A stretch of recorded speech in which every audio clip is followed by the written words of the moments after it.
I don't know about you, but some days it just seems like too much. Executive orders, news conferences, meetings in Alaska, and I hear that little voice that says, what can I possibly do to make a difference? And then I think about people I know, including two people you're about to hear from in this podcast, who are not deterred by negative thoughts. People who decide they are going to faithfully resist. They are going to help. They are not giving up.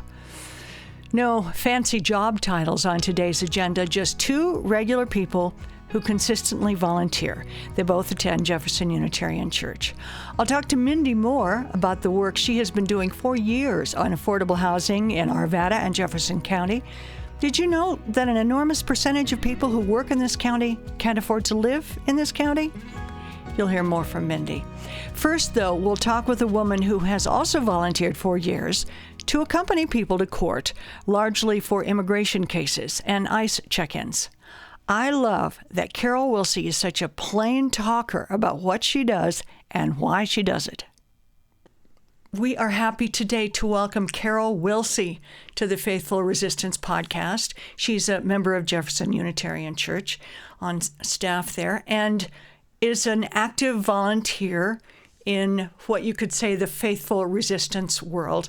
Hi, Carol. Welcome. Tell us a little bit about what you do as a volunteer. I don't know if your first goal was to resist, but it certainly ended up being resisting. What do you do? Sure. Well, I actually got involved in this prior to the pandemic. So it was well before faithful resistance, although I guess we were resisting at the time. We were pretty active with the Sanctuary Coalition because there were several immigrants in sanctuary or possibly needing sanctuary. And so I took training. I don't even remember when it was exactly, but to do court accompaniment. And then also I took the training for what's called confirmers.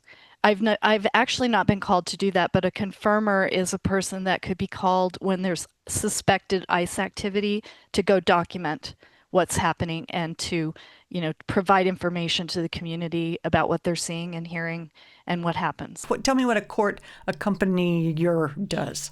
Sure. So basically, it's being open to whatever happens.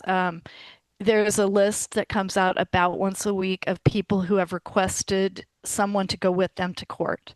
And that can be anything from an ICE check-in usually down in Aurora, the ICE facility, or it could be a criminal case, it could be a traffic case, or it could be an immigration court case. And since I got back involved, I've done an ICE check-in and I've done several court accompaniments at the immigration court downtown.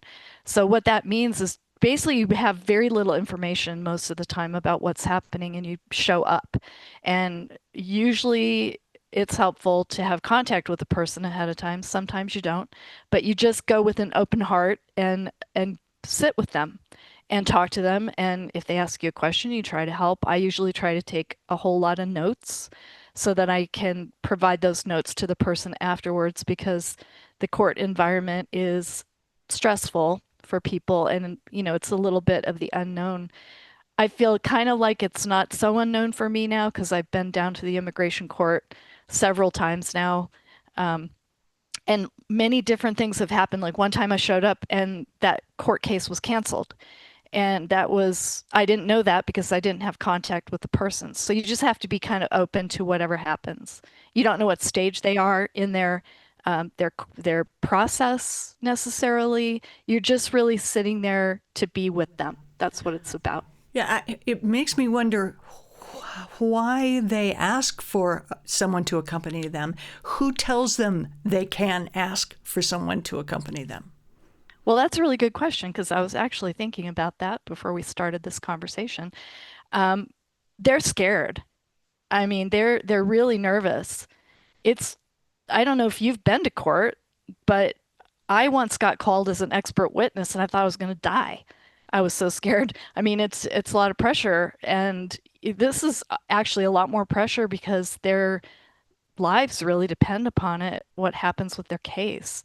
And there's a judge and there's all these, it's scary.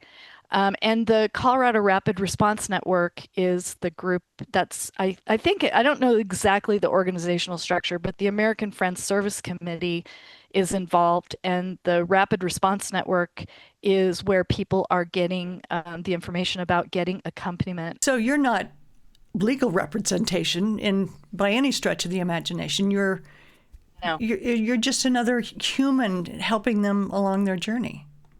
Yeah. And they say that it makes a difference to the court. I don't know really what the judges think when they see people in the courtroom. There are other people who are there literally just court watching. They're not with a person. So I'm not sure if the judge even really knows for sure that you're with someone, but I think it makes them feel better to have someone with them, even though you're not really, literally, you're not doing anything. You're not really actually helping in any specific way. You're just keeping them company. Well, that's help. I mean, that's if they're so frightened, and I would be too, that's absolutely helping. It's just not giving them legal advice. Yeah, and one of the tricky things is that my Spanish is not very good. It's pathetic, actually. But I can usually understand most of what the people are saying. Most of the cases are in Spanish. Most of the people that I've been with, or who have been in cases where I'm in the room. A lot of times there's hearings with lots of people at the same time, and they have a translator. They're almost all from Venezuela. That seems to be what's the main group of people right now. There's been a few from Colombia and Peru when I've been in the courtroom, but for the most part, they're all from Venezuela. Why do you choose to do this, and what value does it have for you? And we can go in the faith part of that answer too. Yeah. Well, I mean, I think all of us are really distressed about what's happening in our country. And I have kind of a long history of being interested in people of Hispanic origin, or whatever the Latino, Latina, whatever the right term is right now. I started studying Spanish when I was young, and I did a language program in Mexico.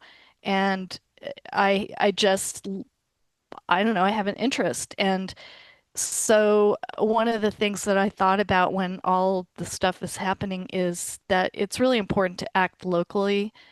And so one of the things I try to do is whenever we have a neighborhood cleanup, I do that if I can, if I'm available. And then this is a very local thing too, because these are people that are in our community that are asking for help. And they, you know how they say you're not supposed to just fix things for people, you're supposed to do what they're asking for. So if someone is asking for someone to go with them to court, that seems like a very easy thing for me to do.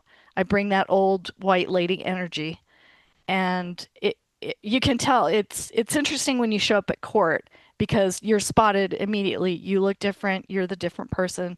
Everybody who works there knows that you're not in a hearing for yourself.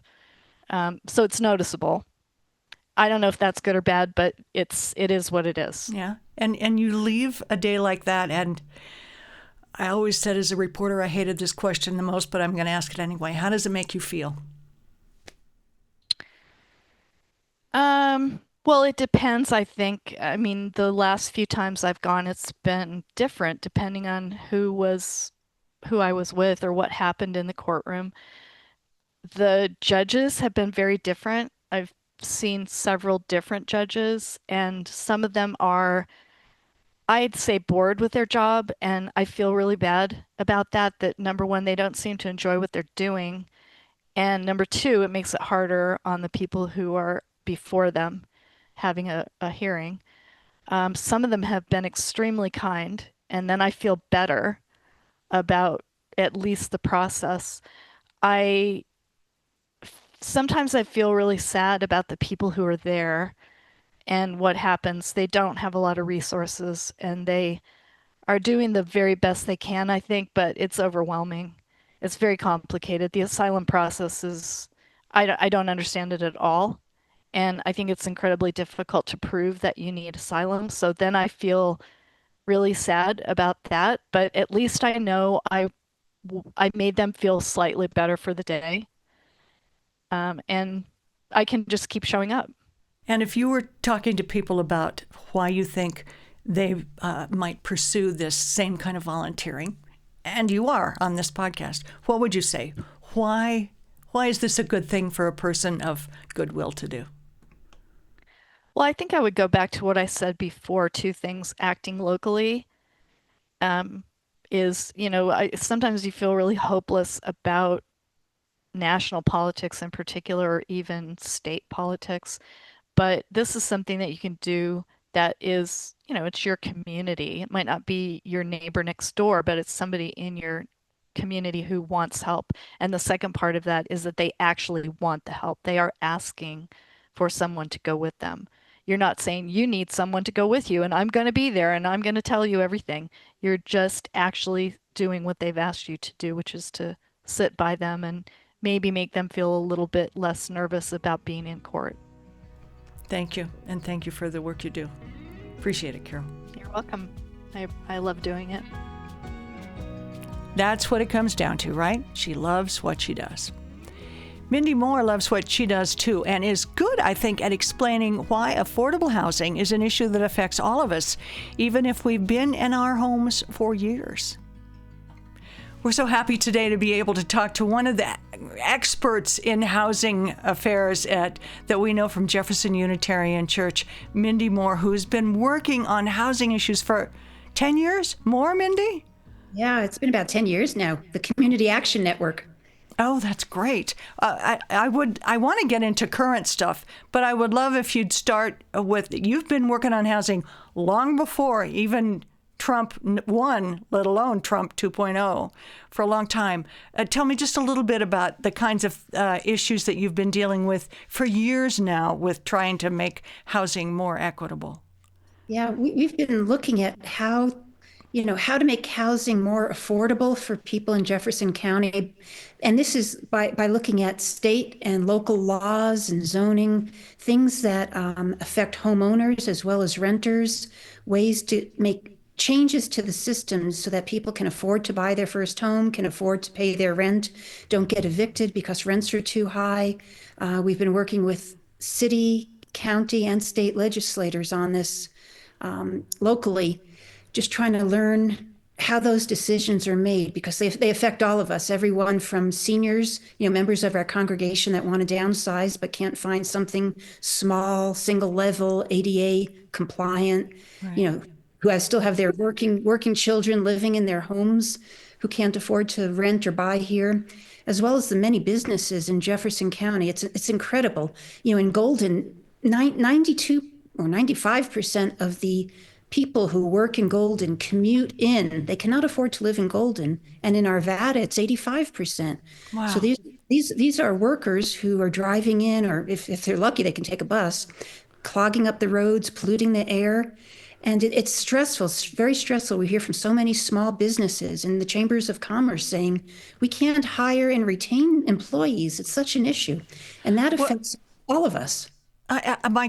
One of my first questions that comes to my mind then is, I would think housing would mostly be affected by mortgage rates, which are horrible now and have been for years now.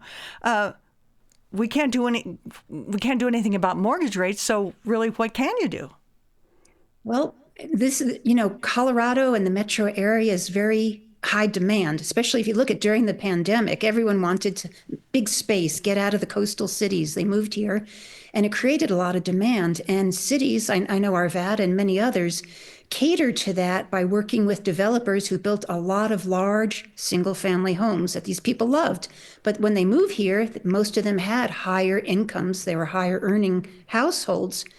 But the people that have already lived here for decades, many of our service industries, people working in retail, fixing our cars, taking care of our children in daycare centers, taking care of us and our parents in our homes, home health care, they if they were lucky and they were able to buy a house 30 years ago, with much lower prices and lower mortgage rates, they're great. But a lot of them just could never get into the housing market for different reasons, and have had to rent especially, and it's been challenging. So as an economics person would say, this is mostly a supply and demand thing. And as you said, they encouraged the big houses and they didn't encourage affordable small affordable units? Is that what it comes down to? That's part of it, yes. In addition, about 3/4 of the people in Jefferson County own their own home. The other 25% rent. And corporate landlords have been buying up a lot of the apartment buildings in Edgewater, Arvada, Golden, elsewhere, doing some minor modifications and then raising the rents tremendously. And they've been able to get away with it. We don't have anything like rent control in Jefferson County. So rents, even for people who weren't able to afford to buy a house, have just gone through the roof. And corporate landlords used software, or they call them algorithms, to essentially collude and keep the rents high. And unfortunately, a bill that was with the state legislature was vetoed by our governor, which would have prohibited that collusion on rents. Yeah, Polis got himself a lot of opposition on that. He's probably lucky that he's not running for another term. I know, for example, you've worked with the city of Arvada a lot, right? So what's been the arc of how Arvada has looked at housing and how they've changed the way they looked at housing and maybe helped with some of these problems like high rents? Like other cities, they've formed citizen committees. They've come up with they've done housing needs assessments, come up with strategic plans, and a lot of this was funded by dollars through the state agencies from the American Rescue Plan Act. So they know the needs. They have a good handle on the needs. They're starting to come up with strategies to build more affordable housing, to encourage developers to build smaller housing, starter homes for our young people or our seniors who want to downsize. So we're definitely seeing a lot of strategy, both with the cities and Jefferson County. So we really commend them on that. It's just getting it through. And to be honest, the biggest pushback that they see, other than the, not having enough dollars to do everything they'd like to do, is community pushback. Most of the people who have their own homes don't want to see change, and I understand that. They don't want they want to keep their open space. They want to keep the communities that they live in. But honestly, if this crisis is going to be solved, there's going to have to be some increase in housing density. Vertical. Maybe keep the open space the way it is, but rebuilding, preserving what we have that's already affordable in the older apartment buildings, preserving some of these more affordable starter homes that already exist, and allowing some high density, some apartments. And we're seeing a little bit of that now, even in West Arvada, in the Candelas neighborhood. Developers now are coming in and saying, yeah, we do want to build some apartment buildings. They're calling it workforce housing for the very reasons I mentioned, because our lower income service workers have no place to live and they can't keep driving to West Arvada or Golden from so far away. Mm-hmm. Do you think that things that have happened in the last 6 months with this presidency are having an effect on this, are making it even worse? Oh, yeah. The Housing and Urban Development, or HUD, for example, gives money for housing choice vouchers. They used to be called Section 8 vouchers for people who rent, they're lowest income people.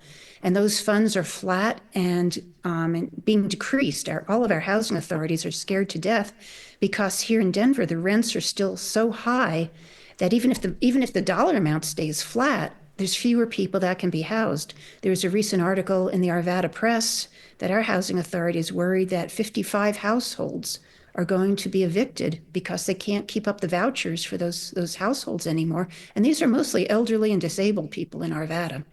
And in speaking with Foothills Regional Housing, which is Jeffco's housing authority, she said they're all facing that same dilemma with decreases in federal funding.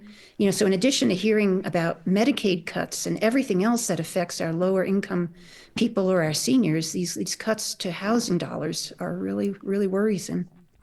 What kind of hope do you have right now that things might improve? Education, I guess. Activism. And to be honest, Chris, I think when people across the country start seeing between especially places like Colorado, but we're even hearing this in cities in Texas and elsewhere, housing costs are getting so high. So when the lower income people that serve everyone are moving away and we're losing our workers who are immigrants, between those two, people will start to feel it economically and in the level of service they get. Their vegetables, their fruits are going to be higher. Everything's going to cost more and be less available. Then I think there will be an uprising, and hopefully will be a peaceful revolution across our country, Chris. Well, it's inspiring to see your passion. And we thank you for all the work you have done and hope you've got the energy to keep going and bring a few more people along for the ride. Hope so too. Thank you, Chris. Thank you. I know I feel better after I hear from people like Mindy and Carol. Inspired even. I hope you do too. If you have ideas for topics or people to interview, please email us at faithfulresistance@jeffersonunitarian.org. And please share this podcast with other people of goodwill and subscribe. And for opportunities for social justice action and education, please check out the Faithful Resistance page at our website, jeffersonunitarian.org, and just keep on doing the next right thing. Go out, do the next right thing.